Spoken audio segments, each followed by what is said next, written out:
మీ ఎలాంటి వ్యాపార ప్రకటనలకైనా వెంటనే మా ఛానల్ సంప్రదించండి. నమస్తే. ఈరోజు మన స్టూడియోలో ప్రముఖ ఆధ్యాత్మికవేత్త, ఆస్ట్రాలజర్ ప్రొఫెసర్ డాక్టర్ మల్లుపూడి సత్యనారాయణమూర్తి గారు ఉన్నారు. గురువు గారితో మాట్లాడతాం. నమస్కారం. నమస్కారం మణికంఠ గారు. సో సింహరాశి వారికి ఈ కార్తీక మాసం నవంబర్ నెల ఎటువంటి అదృష్టాన్ని తీసుకురాబోతుంది? ఓవరాల్గా ఎలాంటి ఫలితాలు ఈ నెల వీళ్ళు ఎక్స్పెక్ట్ చేయొచ్చు గురుగారు? సింహరాశి వారికి ఈ నవంబర్ నెలలో ఆదాయాలు చాలా చక్కగా పెరుగుతాయి. వీళ్ళ వల్ల మిగతా వాళ్ళకు కూడా చాలా ఆదాయాలు పెరుగుతాయి. వీళ్ళతో స్నేహం చేసేటటువంటి వాళ్ళకు కూడా అప్పులు ఇప్పిస్తారు. ఈ రహస్యం మనం అందరికీ చెప్పేస్తున్నాం. అందరూ సింహరాశి వాళ్ళతో దోస్తానం చేస్తారేమో. అయితే వీళ్ళు షూరిటీలు సంతకాలు పెట్టకూడదు. భార్యాభర్తల మధ్య విపరీతమైనటువంటి వితండ వాదం చేసుకుంటారు ఫర్ నో రీజన్. ఏదో రకంగా మనస్తాపం. పిల్లలకి ఎలా ఉంటుందంటే అర్ధ లాభము అంటారు చూడు. పిల్లలకేమో ఇంట్లో ఉండి సీటు పంపించుకోవాలనుకో కాలేజీకి, ఇంట్లో నుంచి అంటే వాడి పిల్లలు పాపం 7 గంటల దాకా లేవరు కాబట్టి ఎలాగో తల్లిదండ్రులు ఇద్దరు కుస్తీ పెట్టి లేపుతారు, చదివిస్తారు, పంపిస్తారు స్కూల్కి. వీడికేమో మంచి స్కూల్ వచ్చింది సీట్ అని వేరే స్టేట్లో వేస్తారు. పాపం కొద్దిగా వీడికి అనారోగ్యం, దాంతో నిద్ర ఎక్కువ పడుతుంది. తల్లిదండ్రులు లేరు కదా, ఇంకప్పుడు లేపితే వాళ్ళు ఇంకా లేవకుండా రోజు స్కూల్కి వెళ్ళడం. అప్పుడు టీచర్స్కి వీళ్ళు రోజు మెడికల్ సర్టిఫికేట్ సబ్మిట్ చేసుకోవడమే సరిపోద్ది. ఇక్కడ ఇండియాలో అంటే ఒప్పుకోరు, ఫారిన్ కంట్రీస్లో ఏదో కొంతకాలం ఒప్పుకుంటారు. ఇలా ఉంటుంది పరిస్థితి. అంటే ఏంటి, ఇప్పుడు ఉన్నటువంటి పరిస్థితి కంటే మంచి స్కూల్లో సీట్ వచ్చింది, కానీ మంచిగానే జాతకం నడుస్తుంది, కానీ ఈ అబ్బాయి స్కూల్కి డైలీ వెళ్ళట్లా. కారణం పాపం వాడు కూడా ఎగ్గొట్టాలని కాదు, ఆరోగ్యం సహకరించకపోవడం వల్ల. కాబట్టి ఆదాయాలు బ్రహ్మాండంగా పెరుగుతాయి. మొత్తం బెల్లం చుట్టూ చీమల్లాగా ఫ్రెండ్స్, తర్వాత వీళ్ళందరూ కూడా బంధువులు వస్తారు. వాళ్ళకి చక్కగా గౌరవిస్తారు, వీళ్ళు పార్టీలు పెడతారు. ముఖ్యంగా వీళ్ళు సింహరాశి వాళ్ళ జెనరాసిటీ ఎక్కువ కాబట్టి దాన ధర్మ గుణాలు ఎక్కువ ఉంటాయి వీళ్ళకి. కాకపోతే ఈ నవంబర్ నెలలో మొగుడు పెళ్ళాలు జుట్టు పట్టుకొని కొట్టుకునే అంత స్థాయిలో ఫైటింగ్స్ ఉంటాయి ఫర్ నో రీజన్. అదే చెప్తున్నాను, ఈగోస్కి వెళ్ళడమో లేకపోతే మరొక కారణమో. కాబట్టి ఈ రాశి వారి కొంతమందికి ఫారెన్లో వైండప్ చేసుకొని వాళ్ళు అంటే అగ్రదేశాలను వదిలేసాయి, అమెరికా, యూకే అలాంటివి వదిలేసాయి, ఇతర గల్ఫ్ కంట్రీస్ అండ్ కొన్ని కంట్రీస్ ఉన్నాయి. అక్కడి నుంచి వాళ్ళు వైండప్ చేసుకుని ఉద్యోగాలు ప్రాజెక్ట్ అయిపోయింది, నేను ఇండియాకి రావడానికి అవకాశాలు ఉన్నాయి. సో వివాహ ప్రయత్నాలు సఫలీకృతం అవుతాయి అంటారు గురువు? సింహరాశి వాళ్ళకి వివాహ ప్రయత్నాలు అవుతాయి.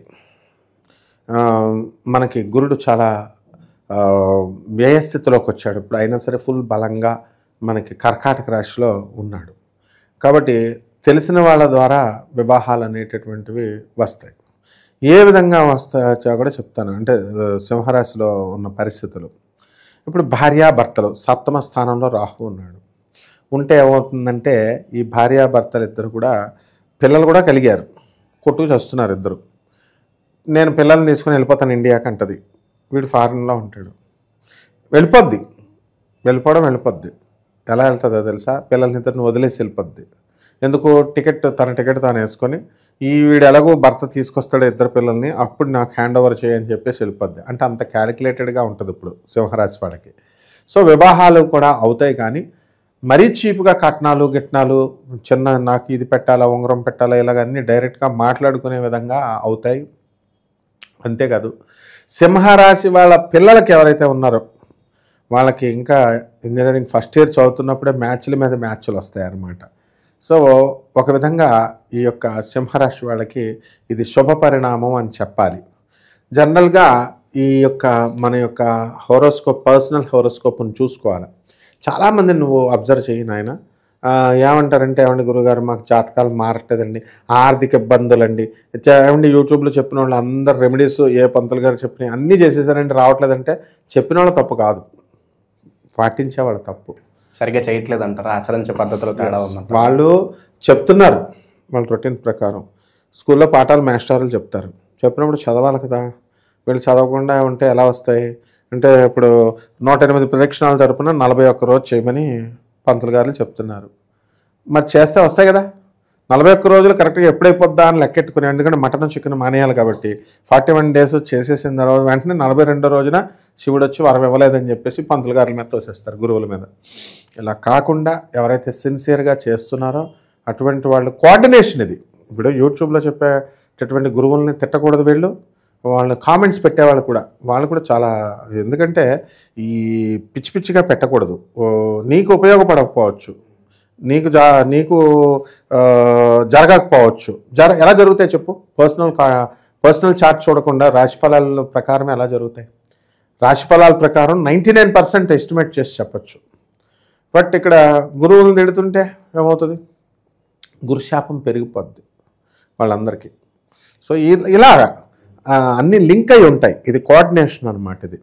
కాబట్టి ఈ యొక్క సింహరాశి వాళ్ళకి పొలిటికల్ లీడర్స్కి మంచి పోస్టులు వస్తాయి, అండ్ పోలీస్ ఆఫీసర్లకి, తర్వాత ఈ యొక్క ఇన్కమ్ ట్యాక్స్ ఆఫీసర్లకి, రెవెన్యూ డిపార్ట్మెంట్లో ఉన్న వాళ్ళకి ప్రమోషన్స్ వస్తాయి. మన ఒక పోలీస్ ఆఫీసర్కి చక్కగా మంచి కమిషనర్ స్థాయిలోనే చక్కగా మన సార్ సజ్జనార్ సార్కి ప్రమోషన్ రావడం జరిగింది ఆర్టీసీ అప్పుడు వెళ్ళి. మరి అలా లక్ ఉన్నప్పుడు ఆయన చేసుకున్న అదృష్టాన్ని బట్టి ఆయన కాళ్ళ దగ్గరికి వస్తుంది. ఎవరికైనా అంతే. బాధపడాల్సిన అవసరం లేదు. మంచి కర్మలు చేయాలి, కర్మ తిరిగి మనకు వస్తుంది అనమాట. ఇక వివాహాలు అయిపోతాయి. స్థిరాస్తులు కొనుక్కోవచ్చు అంటారు ఈ టైంలో? ఇంకా స్థిరాస్తులు ఏం కొంటారు? అంతా బంగారం కొనేసి ఒక్కొక్కటి ఇంట్లో 50 కేజీలు పెట్టుకుంటుంటే బంగారం ధర పెరిగిపోతుందని చెప్పి అందరూ బంగారాలు కొనేసుకుంటున్నారు. నాయన స్థిరాస్తులు కొనుక్కుంటారు, ఇళ్ళు ఉన్నాయి ఒక్కొక్కళ్ళకి.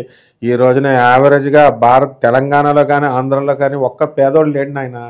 ఒక్కొక్కరికి మినిమం 4 ఇళ్ళు ఉన్నాయి, తర్వాత బోల్డ్ అంత బంగారం ఉంది. వాడు కొనుక్కోవచ్చు, వీళ్ళు ఇన్వెస్ట్మెంట్స్ పెట్టుకోవచ్చు. షేర్స్ స్టాక్స్ కొంటున్నారు, మనం వద్దని చెప్పినా వాళ్ళు వెళ్తారు షేర్స్ స్టాక్స్. ఈ రకంగా అన్ని రకాలుగా కూడా వీళ్ళు అప్పులు తీర్చేసుకోవడం ఇవన్నీ కూడా ఉంటాయన్నమాట. ఓకే, ఇక విశేషంగా కార్తీక మాసం కాబట్టి వీళ్ళకి ఏదన్నా పరిహారం తెలియజేయండి గురుగారు. కార్తీక మాసంలో స్టూడెంట్స్, అలాగే అప్పుల బాధలు ఉన్నటువంటి వాళ్ళు దక్షిణామూర్తిని ఆరాధించాలి. శివుడే దక్షిణామూర్తి. శివుడిని దక్షిణం దిక్కుగా చూస్తున్నటువంటి శివుడు ఎక్కడైతే ఉన్నారో క్యాలెండర్ పెట్టుకోవాలి. ఇంట్లో ఏం చేయాలి? వీళ్ళు శివుడిని దక్షిణమూర్తికి చూసేటట్లుగా ఉత్తరం గోడకి అంటించుకోవాలి, క్యాలెండర్ని తగిలించుకోవాలి. ఆ శివుడికి మనము దక్షిణామూర్తిలా అయిపోతాడనమాట. అదే శివుడు మిగతా దిశల్లో ఉంటే శివుడు అంటాం. కాబట్టి అటువంటి పరమేశ్వరుడికి ఓం నమః శివాయ అంటూ మళ్ళీ మనము నీళ్లతో అభిషేకం చేసుకోవాలి. పాలు కూడా అడగడు శివుడు, నీళ్ళే. తర్వాత మారేడాకు ఉంటే మారేడాకు దాని మీద పెడతాము, పుష్పాలు పెడతాము. ఓం నమః శివాయ అనే దాని ఆల్టర్నేటివ్ మంత్రం షేం శివాయ నమః స్వాహ అనేటటువంటి మంత్రం కూడా ఉంది. షేం శివాయ నమః స్వాహ. సో ఈ మంత్రాన్ని కానీ వాళ్ళు ఉచ్చరించి, వాళ్ళు చందనముతో, తర్వాత రకరకాల పూజా ద్రవ్యాలతో, ఆ సీజన్లో దొరికేటటువంటి పుష్పాలతో, మల్లికార్జున పుష్పాలతో, ఇవన్నీ కూడా మనం శ్రీశైల భ్రమరాంగిక మల్లికార్జున స్వామివారికి కానీ దుర్గామల్లేశ్వర స్వామివారికి మనం చేస్తున్నాము అనే ధ్యానంతో చేయాలి. తర్వాత పంచామృతాలతో అభిషేకం, గుమ్మడికాయ హారతి, తర్వాత బూడిద గుమ్మడికాయ అఖండ దీపం దాంట్లో ఇలాగ అడ్డంగా కోసేసి అఖండ దీపం పెట్టి పరమేశ్వరుడి కార్తీక మాసంలో మనం చేసినట్లయితే వీళ్ళ మీద ఉన్నటువంటి నర దృష్టి, నర ఘోష కూడా పోతుందన్నమాట. అంటే ఇప్పుడు అసలే యూట్యూబ్లో డివోషనల్ వీడియోస్ అన్నింటికి నరదృష్టి పట్టేసింది. అందరూ ఎంటర్టైన్మెంట్లను చూసేస్తున్నారు. కాబట్టి ఎంత బాగుంది అని అన్నారు, టపీమని అందరికీ కూడా వ్యూస్ రావట్లేదు. అంటే కేవలము మనకే కాదు, నరదృష్టి వస్తువులకు కూడా పడుతుంది. కాబట్టి ఈ విధంగా చేసుకుంటే బ్రహ్మాండంగా బాగుంటుంది. ఇక సింహరాశి వారికి రాహు జపం చేసుకోవాలి, రాహు స్తోత్రాలు చదవాలి, రాహు కిలోంపావు మినుముల్ని, ఆవుపేట రంగు ఉన్నటువంటి వస్తువులను ఇచ్చి పేద బ్రాహ్మణులకి శనివారం నాడు ఉదయం 8 గంటలకి దానం చేసుకోవాలి. రావి చెట్టు చుట్టూ 108 ప్రదక్షిణాలు చేస్తూ ఓం రాహవే నమః అంటూ చేసుకున్నా సరిపోతుంది. బ్రహ్మాండంగా కష్టాల నుంచి బయటకు వచ్చేస్తాయి. చాలా బాగా వివరించారు గురుగారు. ధన్యవాదాలు. ధన్యవాదాలు.